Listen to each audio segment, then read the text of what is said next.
you looking for affordable office space in Marion? The Professional Building, located at 685 Delaware Avenue, is the place for you. For more information, call 740-383-6803. Office space is now available. Again, telephone number 740-383-6803. This is Scott Spears, and I'd like to welcome you to another episode of Scott Spears Now. Tonight, kind of a sad episode. We discuss the events of the Boston Marathon. April 15th, 2013, 2 bombs went off, killing 3 people, injuring over 144 people, amputations. Just a horrible, horrible event. And I have to say, when I first heard about this, I was shocked, but did not understand the magnitude of why this is important and why the Boston Marathon is important.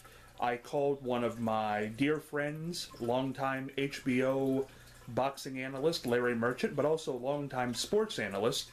He's covered just about everything, and one of the things he's covered is the Boston Marathon. And in this episode, Larry really kind of fills us in on why the Boston Marathon is so important and why this attack was really something personal. I guess we'll find out in the weeks and months to come what will happen with that. But right now, let's go to Larry Merchant and his thoughts on what happened this tragic Monday. This is Scott Spears, and this is a special edition of Scott Spears Now. On Monday, April 15th, 2013, 2 bombs struck near the finish line at the Boston Marathon at around 2:45 p.m. Eastern Standard Time. At least 144 people are being treated. At least 8 of the patients were children. At least 10 people had limbs amputated, and 3 are reported dead, one being an 8-year-old child. Horrible, horrible event. Joining us today, though, certainly one of my favorite people to help us sort out this terrible event. A gentleman who covered the Boston Marathon in his long, extensive career, former HBO boxing analyst Larry Merchant. Larry, not a good day yesterday. Scott, no. I don't remember being so sad about something that I thought of as pure. I covered the 72 Olympics with the killing of the Israeli athletes. I have vivid recollections of it, but even more vivid recollections of the many Boston marathons I covered. It was a human race. And it's just, as Mike Barnacle, the old Boston writer, put it, just a knife in the heart. Larry, for those of us who have not been to the Boston Marathon, you said it right there. What is it about that race that's so American and ended up being such a blow to the heart? Well, first, I always saw it as the kind of local and or regional festival of sport that, say, the Kentucky Derby is, or the Indianapolis 500, or the Rose Bowl. It represented something to that whole community, and something that all the rest of us connected to once in a while. And the marathon in Boston goes back more than a century.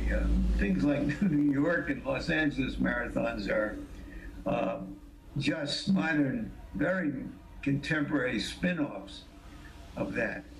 And the connection to Patriots Day, the Red Sox playing in the morning.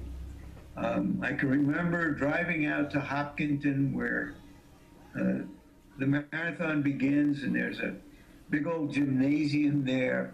Remember driving past Walden Pond, actually. And in the gymnasium were just a riot of humanity.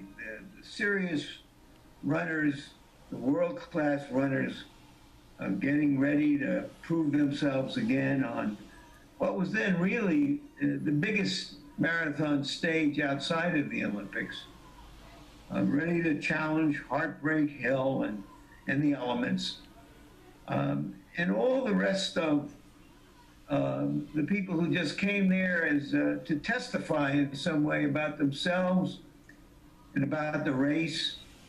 I remember hearing last night, I guess, about the couple that came from Texas to run in the race, and then they were going to get married.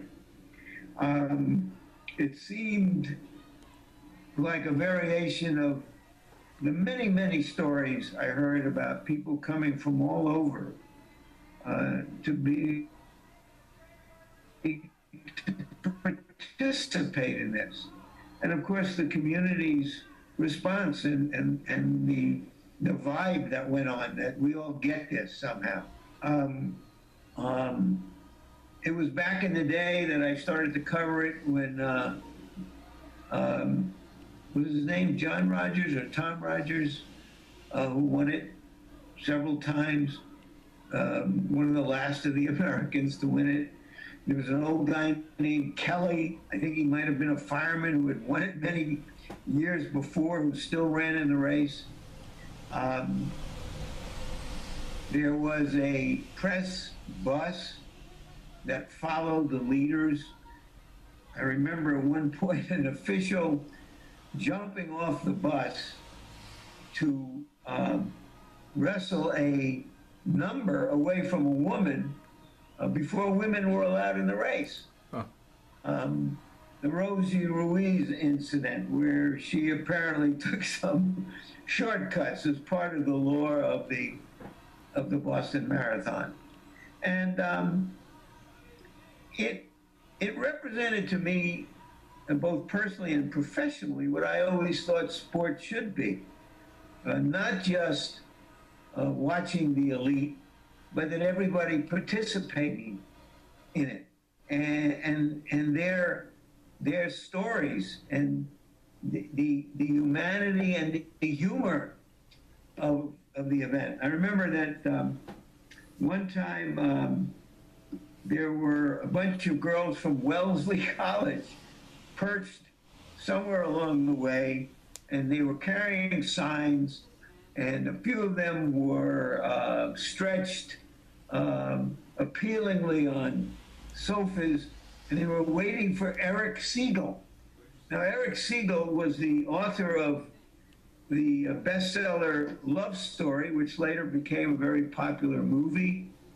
He had been a Harvard grad and was a runner, and he was running in the Boston Marathon. And there were just countless individual stories that mattered. And all of it added up to a glorious celebration of fun and games. Larry, I want to touch on the way this happened yesterday. It was two bombs, obviously not an isolated incident. It was very well thought out, seemed to be. Even though the bombs, as they say, were a little amateurish, it was two bombs detonated within seconds of each other. What do you make of that? Well, I'm not an expert. The first thought, of course, is that it coming on Patriots Day, that it's some kind of a terrorist act against America and the government. But, we've seen domestic crazies do crazy stuff too. So, whoever planned this and hoped that it would deeply resonate with us did it. The idea of using ball bearings, which I wanted to add to that, it's just a horrible, horrible thing to do. Larry, at this point, do you have any thoughts? Yours would be as much as any of us. Foreign or domestic, do you have any idea? Not really. I mean, I could play out some theories, but, that doesn't do any good. Whoever did it was successful. Just the fact that we're still here musing about it,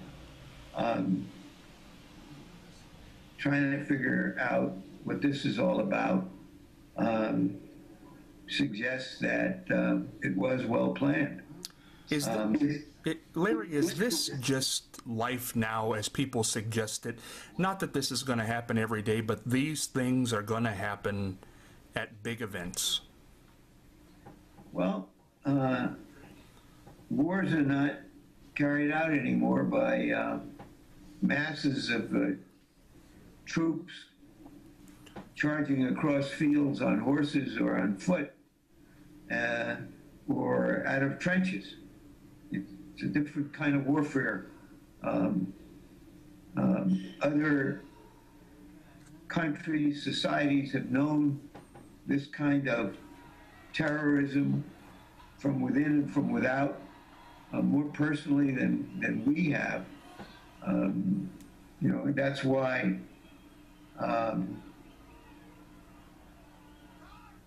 September 11th was so powerful to us because we're not used to it. We've always had oceans on either side of us. So it is something alien to us, but now I suppose it isn't anymore. Larry, final question on this whole thing, which has just been so terrible, but being that it was the Boston Marathon will go on. We're not obviously going to bring a halt to this, but where, and the news cycle will cycle, where will this rate in history? How personal was this in the September 11th World War II idea of things? Well, thousands weren't killed, but it's a body blow. I think this will stay with us for a long, long time. The way some events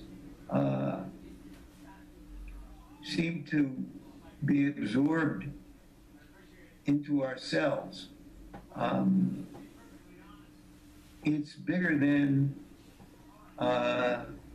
you could imagine, because